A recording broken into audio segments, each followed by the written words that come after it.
Bismillahirrahmanirrahim. Assalamualaikum warahmatullahi wabarakatuh. Alhamdulillahi rabbil alamin. Wassalatu wassalamu ala sayyidina Muhammadin wa ala alihi wa sahbihi ajma'in. Qalu subhanaka la ilma lana illa ma 'allamtana innaka antal alimul hakim. Wala hawla wala quwwata illa billahil aliyyil azim. Asyhadu an la ilaha illallah wa asyhadu anna Muhammadan 'abduhu wa rasuluh. Allahumma salli wa sallim ala sayyidina Muhammad wa ala alihi wa sahbihi ajma'in.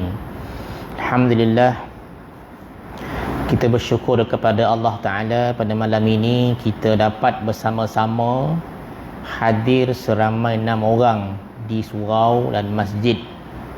Ada kalanya tak sampai 6 orang. Macam waktu Zuhur 3 orang, waktu Asar 4 orang, Subuh 6 orang, Maghrib 6 orang, Isyak 5 atau 6 orang. Tak ramai lah. Jadi pada malam ni kita buat kuliah online tertutup. Jadi kita buat online ni supaya masyarakat di luar sana dapat mengikuti kuliah ringkas. Bila online tak boleh lama-lama, kita buat 30 minit sahaja. Pukul 8 berhentilah, atau 8:05 minit ke. Kerana lepas tu kita boleh nak gerak-gerak kaki, nak rehat-rehat sandar kat dinding, nak ambil wuduk balik kan. Kat rumah juga tak akan orang boleh tengok sepenuhnya online ni. Kejap on off, kejap tengok, kejap tidak, masuk balik, keluar balik. Itu online. Macam juga kat sekolah, budak masuk, keluar, masuk, keluar, masuk, minum teh lah dia. Itu online kat sekolah. Cikgu tunggu budak tak masuk lagi kuliah belajar online. Ada juga tak masuk sama sekarang pun ada. Tu kuliah di sekolah. Di surau tak pastilah. Kita buat cara begini, alternatif yang Jaiz suruh buat. Tak semua surau boleh buat online. Ada surau FB suraunya mati terus, tak ada FB pun. Tiba-tiba nak buat online susah. Okey, sama-sama kita doa kepada Allah Ta'ala menjelang 6 Disember ini. Sebenarnya 6 Disember ni dinanti-nantikan oleh rakyat Selangor. Selangor saja dan Kuala Lumpur. Sebab Selangor Kuala Lumpur ni telah pun menghadapi PKPB dah hampir 2 bulan berbanding negeri lain. Selangor ni 6 Disember ni sambung tak sambung? Kalau sambung lagi, ya Allah ya Tuhan. Walaupun kes 1000 lebih, kejap Selangor Johan, kejap Negeri Sembilan Johan, semalam yang Johannya Sabah. Jadinya Johan tu artinya apa? Arti Johan artinya kes tu banyak. Ini tak pasti berapa. Jadi kita sama-sama doalah supaya kita dapat sama-sama datang masjid ke surau untuk meneruskan kita punya amalan sembahyang berjemaah di surau, dapat zikir sama-sama, doa sama-sama, dapat berkuliah maghrib, berkuliah subuh, dapat sejadah hari Jumaat, baca Yasin malam Jumaat, seronok. Tapi dah tak ada. Selangor dah 2 bulan ni, hampir 2 bulan dah. Jadi dah rasa dah tak tahu cakap apa dah. Baik. Kita sambung balik kitab ni ke Kepribadian Muslim. Kitab ni ke kepribadian seorang Muslim dari Al-Quran dan Sunnah yang dikarang oleh Dr. Muhammad Ali Hashimi, muka surat 82. Depan saya ni ada 4 orang je. Nak bagi tahu lah. Ada 4 orang je depan saya nak bagi kita dalam live lah. Alhamdulillah. Semua buka kitab. Bagus. Alhamdulillah. Muka surat 82, masih kita berbicara tentang suami isteri. Sebab ada suami, ada isteri. Ada isteri mati suami, maka tak ada lagi suaminya. Bila dia mati isteri, maka dia tak ada isteri lah. Ada yang juga yang tak kahwin-kahwin. Jadi malam ni kita akan baca peribadi Nabi dengan isteri dia macam mana. Baik. Jadi muka surat 82 tu paragraf yang ketiga. 1, 2, 3. Bermula suami yang mulia. Baik. Jadi yang mendengar ni, sesiapalah yang dengar ni adalah untuk semualah yang dah kahwin, yang kekalkan perkahwinan, yang akan kahwin, boleh ikut kaedah Nabi SAW melayan isterinya. Baik. Bismillahirrahmanirrahim. Suami yang mulia, yang mulia, yang baik lah, yang baik, yang soleh, yang bertanggungjawab. Okey, macam tuan-tuan lah. Baik. Tidak pernah berhenti, tak pernah non-stop bermurah hati dan berbuat baik kepada isterinya.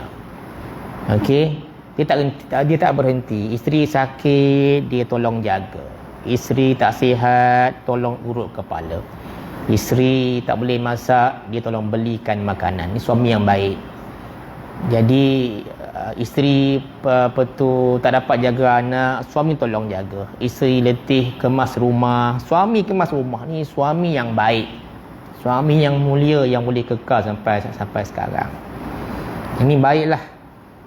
Dia tak biarkan isteri dia tu berseorangan. Dia tolong semua. Dia tidak berhenti, bermurah hati. Apa bermurah hati ni? Ringan tangan tolong isteri dia.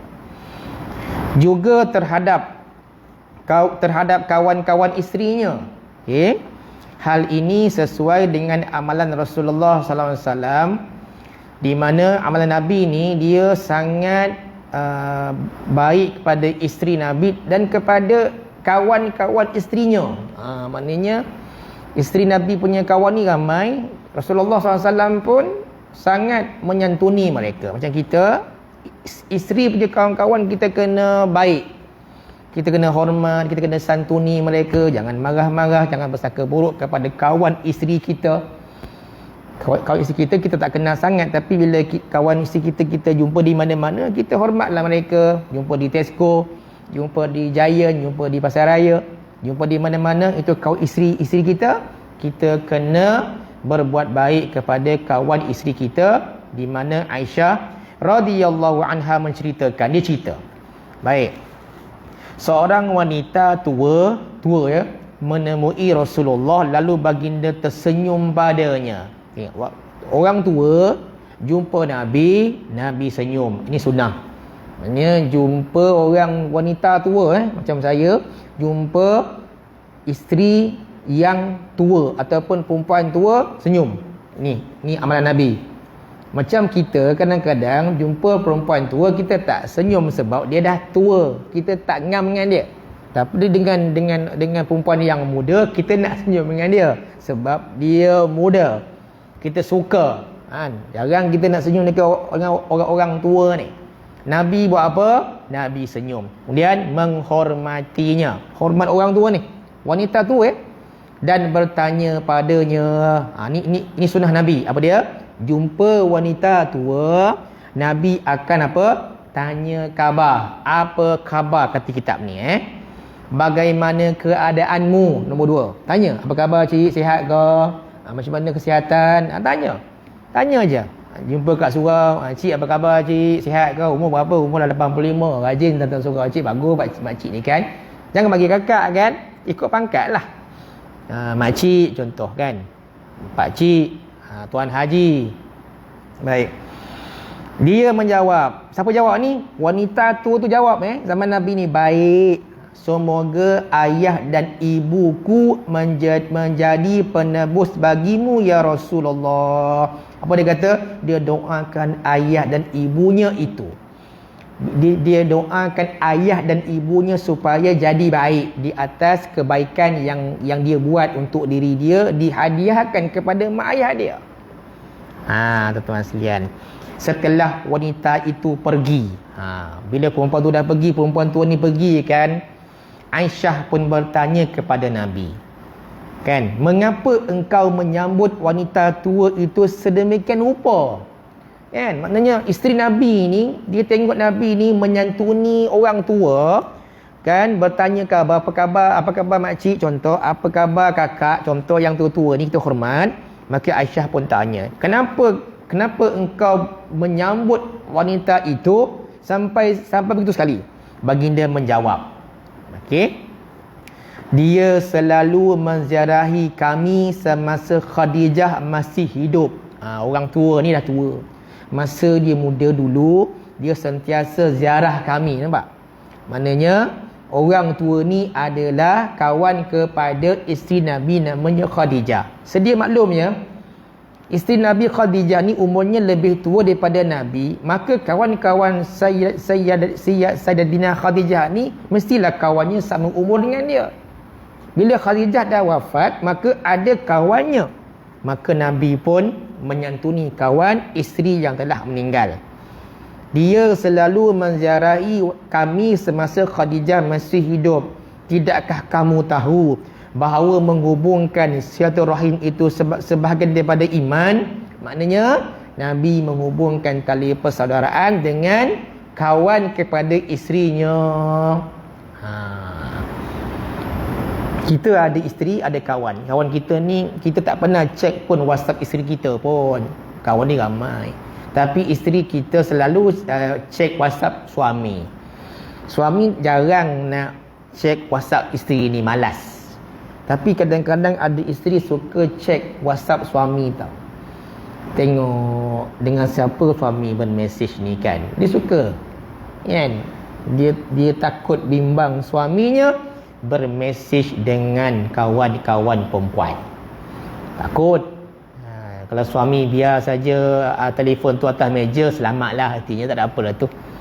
Biar je, tak bawa pergi surau, letak atas meja kan, maknanya tak masalah. Kalau suami pegang telefon 24 jam tak bagi saya tengok, bimbang bahaya. Jangan main. Okey. Baik, sambung. Kadang-kadang isteri menjadi marah kerana sebab-sebab tertentu lalu mengabaikan suaminya. Memang isteri kadang-kadang marah suami, menyebabkan dia abaikan suami. Bila isteri marah pada suami kan, pada hari itu dia akan abaikan suami. Apa contoh ya? Kalau dah marah isteri ni, makan sendiri, tak senduk pun, gitu, biar je. Kan. Lepas tu bila tidur pula asing, suami dah naik, dia tak naik, ataupun dia tidur bawah. Heran pula ya, hari ni dia tidur bawah pula, dia marah. Dia abaikan suami dia. Sampai suami terpaksa gosok baju sendiri pun ada. Bila nak pergi kerja, salam pun tak nak dah. Maknanya isteri marah tu, dia abaikan. Biasa bila kita pergi kerja, suami pergi kerja, kita akan salam isteri. Pada hari itu, isteri tengah marah, dia abaikan suami habis. Ini juga antara perangai isteri kita lah. Isteri manusia dekat kita dunia ni. Kadang-kadang dia dah marah tu, memang macam itulah keadaannya. Okey? Memang macam itulah keadaan dia. Menyebabkan suami itu pun rasa marah padanya. Suami marah juga. Kenapa ni? Dia marah juga. Sebab dia tak tahu apa silap dia. Kena tahu juga kenapa isteri yang mengabaikan aku. Kita tak boleh marah dia sebab kita kena tak cari kesilapan kita. Kenapa dia marah? Gitu. Baik. Tetapi kalau kita tak ada kesilapan, dia marah, mungkin datang bulan, standard lah. Perempuan ni bila datang bulan memang macam tu. Nak marah je. Dia memang macam tu. Banyak jugalah saya tanya kawan perempuan ni, datang bulan ni dia tak stabil, nak marah kan. Bila pergi kerja tu, kenapa marah rupanya datang bulan? Datang bulan darah pertama turun tuan-tuan, banyak tu dia memang tak stabil. Tetapi bila dah tengah-tengah, darah dah kurang sikit, baru masih stabil. Ujung-ujung dia dah gembira sikit. Mula-mula sebelum darah keluar tuan-tuan sekalian, tak stabil. Darah nak keluar ni tuan-tuan sekalian, tak stabil. Nak marah je. Sampai menantu perempuan boleh marah pada bapak mentua tuan-tuan sekalian. Kenapa dengan bini kau ni, kata mentua. Datang bulan bah. Itulah dia. Bahaya perempuan ni tuan-tuan bila datang bulan kan. Bila nak datang bulan tu darah belum keluar, emosi tak terkawal. Sampai kita tak tahu apa salah kita pun, tak tahu. Apa salah kita kan? Tak teguh-teguh. Rupanya nak datang bulan. Itu sebabnya bila hakim perempuan tuan sekalian, bila dia nak datang bulan, hari tu ada penghakiman, bahaya. Dan itu sebab perempuan tidak diberi kuasa talak, tak boleh. Allah tak bagi kuasa talak kepada perempuan, tak boleh. Datang bulan hari itu, isteri suami balik lewat, aku ceraikan kau. Habis. Dia tak stabil. Jadi suami kena fahamlah, isteri ni memang datang bulan. Bukan perempuan Islam saja, perempuan Cina, perempuan India, sama je. Kalau datang bulan memang macam tu kan. Jadi dah kahwin dah 30 tahun agaknya, tak faham lagi isterinya. Lepas tu faham dah, datang bulan macam itulah perangai dia. Nak marah, nak lempar, anak-anak jadi mangsa. Tu dia. Sial dan anak kita. Suami relax kan. Nak pun pergi kedai mamak, apa duduk minum teh, habis cerita tuan sekalian. Baik. Dalam hal ini suami muslim, ada sebut dia, bila tengok isteri marah-marah ni, dalam hal ini suami muslim itu harus sabar dan tetap berbuat baik kerana mengingatkan fitrah wanita yang demikian. Sebagaimana Rasulullah SAW selalu menggauli isterinya bila mereka sedang marah dan mengabaikan baginda sepanjang hari hingga malam. Rupanya Nabi juga pernah diabaikan oleh isterinya juga. Tapi Nabi tetap sabar. Kan, walaupun isteri dia mengabaikan Nabi, kan mesti ada perasaan isteri Nabi ramai. Terus lihat Nabi tetap sabar layan. Saya terbaca dalam satu artikel ya. Dia kata apa? Artikel ni bagus saya baca hari tu. Dia kata apa? Bila kita kahwin dengan seorang perempuan, bila kita kahwin tiba-tiba dia boleh suara tinggi dengan kita, itulah perempuan bila kita kahwin. Sampai di hujung kita kahwin pun itulah perangai perempuan. Ada masa dia akan tinggi suara kat kita.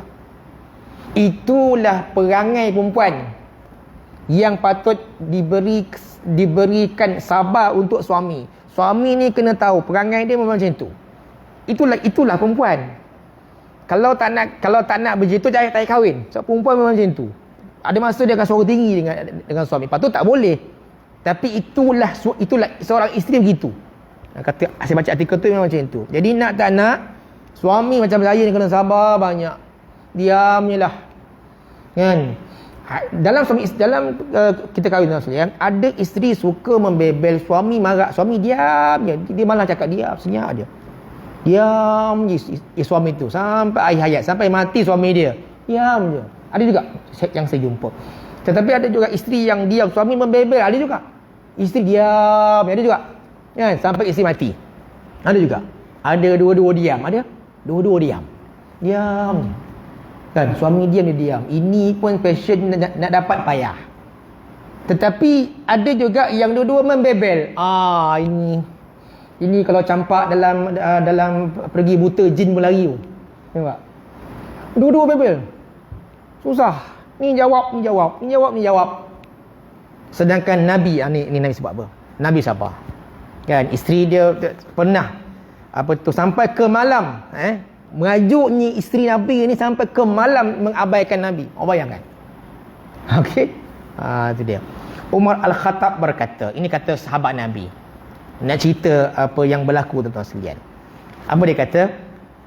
Kami orang-orang Quraisy selalu menguasai wanita kami. Artinya mereka ni dengan wanita, dengan isteri ni memang dia power lah. Dia memang wanita-wanita zaman orang Quraisy ni takut dengan suami. Dia taat sungguh. Taat. Kan? Lagi Umar Al-Khattab kan. Tapi bila kami, kata Umar, bila kami berhijrah ke Madinah, kami dapati suatu kaum yang wanita menguasai mereka. Artinya apa-apa? Isteri menguasai lelaki. Kena bebel suami dia, pekak telinga. Ya Allah, heran Umar Al-Khattab. Kami di Mekah, suami dengan isteri ni, isteri taat tau. Tak bantah dia, tak ada nak bantah-bantah macam mak bapak kita kan. Mak ayah kita dulu masa kita kecil-kecil ya. Bila ayah cakap mak diam, tak berani yang. Ya. Tak berani. Bila balik daripada kerja kan, dia kata nak tak nak kena masak juga. Suami kata lapar ni. Dia takkan kata bang apa lauk tak ada lah bang, pergi boli. Tak ada. Tak, bukan macam tu zaman dulu. Apa nak buat ni? Walaupun lapar ni, kata suami. Zaman dulu isteri nak tak nak pergi dapur tuan sekalian, carilah apa yang ada ni. Jangan sebut abang tak beli ayam lah, abang tak beli udang lah, minyak pun tak ada. Tak berani. Tu zaman dulu. Zaman sekarang cukup macam tu. Abang lapar ni. Lapar. Satu apa binatang tak ada dalam tak ais bang. Satu apa pun tak ada. Nampak? Abang tak beli. Isteri menjawab tak? Zaman ni isteri menjawab. Zaman dulu tak boleh. Isteri kan. Sampai pinggan suami anak jangan usik. Tak boleh. Cawan ayah abah kau jangan ambil. Ini kursi makan abah kau ni. Kau pergi tempat lain. Sampai takut kita. Kita dengan abah kita takut kita kan. Sampai kita makan tu, selagi abah tak makan, kau jangan makan. Aku takut. Macam Tuan Guru Haji Hadi, kalau ikutkan sejarah dia, selagi tak hafal hadis tak boleh makan. Itu lagi dahsyat. Tuan Guru Haji Hadi kan, yang saya dengar kisah dia, kenapa dia boleh banyak hafal hadis? Selagi kau tak hafal hadis, kau tak boleh makan. Hafal hadis baru boleh makan. Nampak? Tu dia.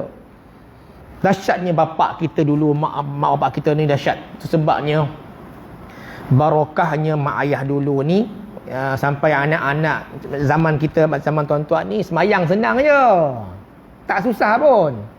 Semayang tu mudah lah sikit. Zaman sekarang kita suruh 45 kali baru dibangun semayang. Zaman kita tak, ayah macam tu aja. Syuk, ada kakak tu, ada apa, mungkin ada urusan kot, boleh tak tengok je.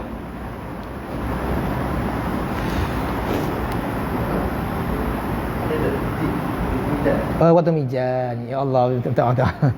Sorry. Anak ke? Okey. Okey, baik. Okey, kata Umar Al-Khattab, bila dia berhijrah ke Madinah, kami dapati suatu kaum yang wanita menguasai mereka. Maknanya perempuan zaman tu power lah. Sehingga wanita kami pun terpengaruh dengan wanita mereka. Bila pindah ke Madinah, isteri kepada orang Mekah ni terpengaruh dengan isteri orang Madinah. Tu dia. Dahsyat kan? Aku pernah tinggal di Al-Awali, di kalangan Bani Umayyah bin Zaid. Suatu hari isteriku marah padaku. Tuan-tuan, Umar Al-Khattab isteri marah tu. Kalau tuan-tuan isteri marah, tuan-tuan ni standard lah kan. Yang dengar dalam live ni kan, maknanya isteri marah standard lah. Jangan ambil hati sangat. Patutnya awak ni tak boleh marah saya, perempuan. Dia tak boleh. Kalau tuan-tuan tak boleh pasu dia kan, marah dia. Marah. Tak boleh kalau dia terpawai kan, marah dia. Walaupun terpawai dah ada 4 kata dekat rumah. Selagi dia tak dapat, mula lah dia marah. Ni nanti mula lah dia buat, memang macam tu. Selagi tak dapat baju dia, mula lah. Selagi tak dapat bawa dia pergi bawah Tesco tu kan, padahal okey je. Selagi tak bawa dia pergi pusing-pusing, mulalah buat hal. Itu perempuan. Baik. Suatu hari isteriku marah padaku, lalu bertengkar denganku, kata Umar Al-Khattab. Aku tidak suka hal ini. Dia tak suka pun. Kita pun tak suka. Tetapi dia berkata, apakah kamu tidak suka aku membantahmu? Kan? Demi Allah, isteri-isteri Nabi membantah baginda. Isteri Nabi pun bantah juga. Bantah juga tu sekalian. Okay? Tapi Nabi sabarlah. Mereka marah dan meninggalkan baginda sepanjang hari hingga waktu malam. Isteri Nabi meninggalkan Nabi sampai malam. Rajuk sampai malam. Biasalah macam kita kan. Bila merajuk sampai malam, besok pagi merajuk lagi. Tu sampai tahap tu merajuk lama. Baik. Hari kedua, okey. Selepas suami bagi RM1,000, settle masalah. Kan? Bagi RM1,000 je, settle masalah. Bawa dia pergi ke Giant, settle masalah. Bawa pergi tengok bunga-bunga je, settle masalah. Apa lagi? Bawa dia pergi tengok air terjun, settle masalah. Perempuan macam tu senang, mudah. Dia memang senang. Kan? Paling senang kita nak bagi dia okey dengan menggunakan kertas je. Kertas kan? Okey. Kalau RM1 tak jadi, tak jalan. Dia kena RM10 ke RM20 lah. Minah ni Mak bagilah RM20 ni. Kan? Kalau dia muncul lagi, up lagi RM50. Dia apa bang? Saya bagi hadiah kat awak kan. Sebenarnya nak ambil artis lepas dia meninggalkan kita 2 hari. Merajuk kan, RM50. Kalau ada duit banyak lagi, 500. Suka dia. Maka hilanglah rajuknya selama sebulan. Gitu. Baik. Okey, kata isteri Umar Al-Khattab, maka aku pergi menziarahi Hafsah lalu bertanya, siapa Hafsah ni? Hafsah ni isteri Nabi SAW. Adakah kamu membantah Rasulullah? Dia berkata, ya. Aku bertanya lagi, adakah kamu marah sehingga meninggalkan baginda sampai waktu malam? Ya, aku berkata. Memang tuan-tuan bayangkan berlaku perceraian tuan sekalian, benda simple aja tuan-tuan sekalian, cerai kan. Wah, maknanya zaman Nabi pun dah ada ni. Tapi kehebatannya Nabi sabar. Relax je. Aku berkata, celakalah kamu. Kan? Tidakkah kamu takut bahawa kemurkaan Allah seiring dengan kemurkaan Rasul, kamu akan celaka. Janganlah kamu membantah Rasulullah dan jangan meminta apa-apa darinya. Mintalah keperluan daripadaku. Apa tuan-tuan sekalian, artinya apa? Isteri Umar Al-Khattab ni nasihat, janganlah gitu. Maknanya tak elok juga. Tak elok juga seorang isteri bercakap kasar pada suaminya. Tak elok. Kan? Maknanya sabar. Maknanya kejayaan rumah tangga ni satu yang saya jumpa. Pertama tuan sekalian, seorang ustaz bagi tahulah. Ni baguslah tuan sekalian ya. Apa pertama? Pertama sekali ialah tidak lain tidak bukan ialah doa. Doa suami ni paling penting. Apa dia kata? Suami ni kena bangun tengah malam tau. Doa yang paling utama, doa supaya ya Allah kekalkanlah rumah tanggaku. Satu. Yang kedua, berilah barakah kepada isteriku. Doa ni tengah malam. Sebab doa tengah malam sangat makbul. Isteri beritahu. Suami, kalau isteri bangun. Isteri bangun kan? Ya Allah, kau berilah kebaikan kepada suamiku yang panas baran. Doa. Itu sebabnya kekal. Kan? Rupanya tuan-tuan sekalian, pergatuhan suami isteri ini rupanya disertai dengan sabar, penyebab boleh kekal rumah tangga sampai sekarang. Saya baca. Mesti gaduhnya, kan? Mesti gaduhnya. Tapi tak bercerai, gaduh. Sabar je kan? Baik. Jadi tuan sekalian, saya jumpa seorang ulama bagi tahu ya, ulama luar negara tahu. Tapi kita kena amal lah benda ni. Apa dia kata? Dia kata kita kan ambil air, dia kata. Ambil air mineral ke air teh ke, dia kata apa air, dia kata ada satu surah khasiat yang paling hebat apabila kita baca ke surah tu, iaitu 7 kali Fatihah, dia kata. Saya baru dengar hari tu dalam masa PKPB tu, saya buka satu YouTube seorang ustaz, tuan guru lah. Dia kata kalau kita ada masalah hati, kita anak-anak, isteri semua, dia kata ambil air, dia kata mineral, tak payah panggil ustaz, tak payah panggil ustaz, tak payah. Kita ambil air tu dengan penuh keyakinan, kita baca Fatihah 7 kali. 7 kali baca. Bismillahirrahmanirrahim. 7 kali. Sama ada kita minum atau kita bagi anak kita minum atau isteri kita minum air itu. Dia bukan kira air mineral dalam botol. Kita ambil air mineral, tuang dalam cawan tu, sebelum minum Fatihah 7 kali. Satu Dia kata memang dahsyat Fatihah ni, tuan-tuan kan. Syifa dia baca. Barakah. Kan? Maknanya kita baca lah. Dia tak payah bagi ustaz-ustaz boleh tak tawarkan anak saya ni, baca sendiri je. Tapi dengan penuh keyakinan. Ya Allah, isteri aku ni, ya Allah, hari-hari nak marah aku je. Kan? Dengan berkat Fatihah ni, ya Allah, dengan berkat Fatihah, dengan air yang ada depan aku ni, minta tolong ya Allah supaya isteriku ini diberikan kelembutan. Tuan-tuan, ada menantu, tuan-tuan. Orang cerita ke saya, menantu. Dia tak nak jaga mak dia. Dia tak nak jaga mak mertua. Dia pergi marah mak mertua dia. Suami diam. Kan? Saya jumpa ramai lah. Anak lelaki, dia nak jaga mak dia, tapi bila menantu kacau. Ini baru saya jumpa hari tu. Dia cerita saya, ustaz, saya sedih lah, dia kata. Anak lelaki ni bagus. Dia cerita ke saya.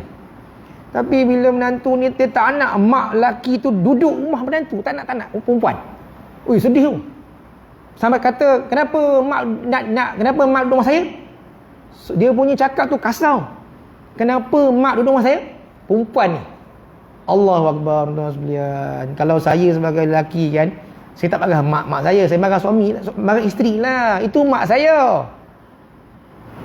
Mak saya takkan kamu nak halau. Tak boleh. Rupanya ramai macam tu lah. Bila sebelum kahwin, anak lelaki ni bagus tuan sekalian. Betul. Dengan emak bagus. Bila dah kahwin, suami dipengaruhi oleh ni menantu perempuan yang tak anak ni. Yang tak anak, awak jangan bawa mak awak datang rumah kita ya.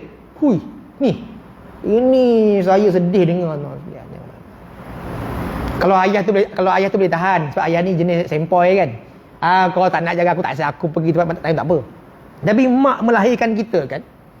Sampai ada kawan saya lagi dahsyat tuan sekalian. Apa dia kata? Saya ni tak sukalah mak montua ikut kami ni pergi jalan-jalan ni. Saya ni menyampah. Kacau. Oi. Boleh tahan ya.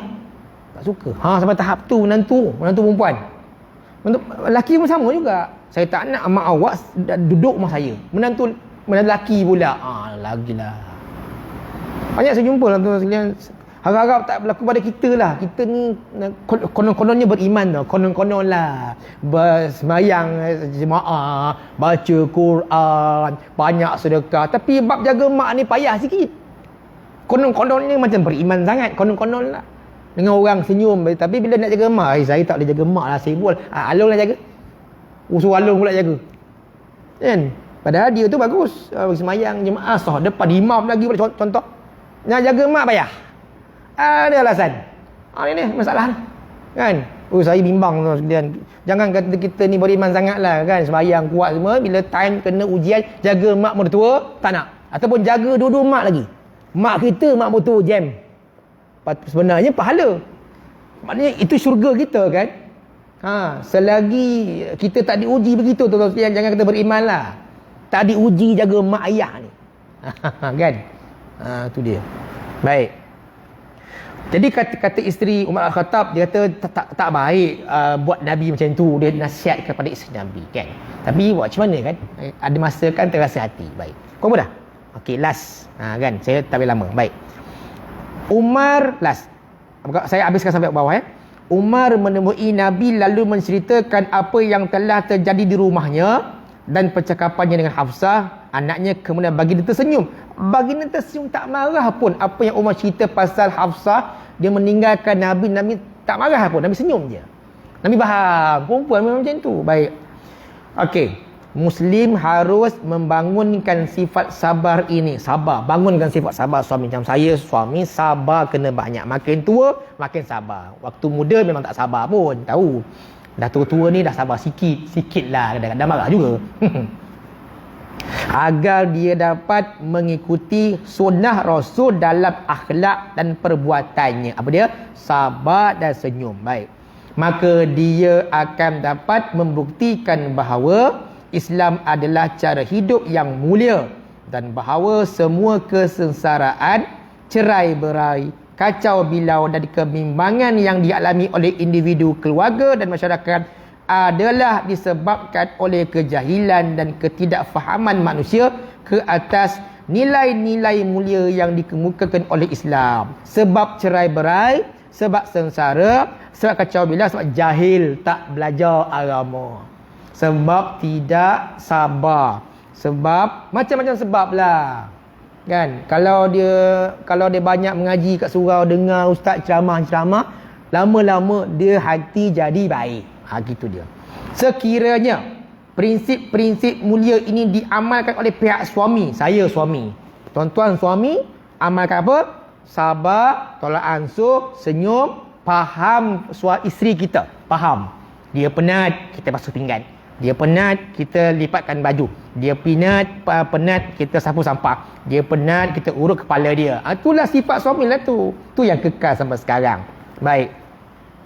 Sekiranya prinsip-prinsip mulia ini diamalkan oleh pihak suami, ia dapat mengelakkan keluarga dari bergaduh dan berpecah belah dan menjamin ketenangan, tenang rumah tangga, kestabilan, stabil rumah tangga, stabil, tenang, stabil, seronok, kebahagiaan, gembira dan keselamatan. Tak ada tumbuk-tumbuk, tak ada lempang-lempang, tak ada caci maki, tak ada dalam rumah tangganya. Habis. Mudah-mudahan kita semua jadi suami yang baik, suami yang bertanggungjawab, suami yang suka menyantuni isterinya, suami yang suka bawa isterinya naik kereta, Suami yang suka tolong isteri yang susah kat rumah, penat-penat, tolong pijit kepalanya apa. Kan ada sikit-sikit berbalah, biasa, sabar. Wallahu alam. Kita sambung Disember. Harap PKPB ditamatkan sehingga 6 Disember, insya-Allah. Wallahu alam. Assalamualaikum warahmatullahi wabarakatuh. Akan datang tajuknya ialah suami yang paling berjaya akan datang. Suami yang paling berjaya. Assalamualaikum warahmatullahi wabarakatuh.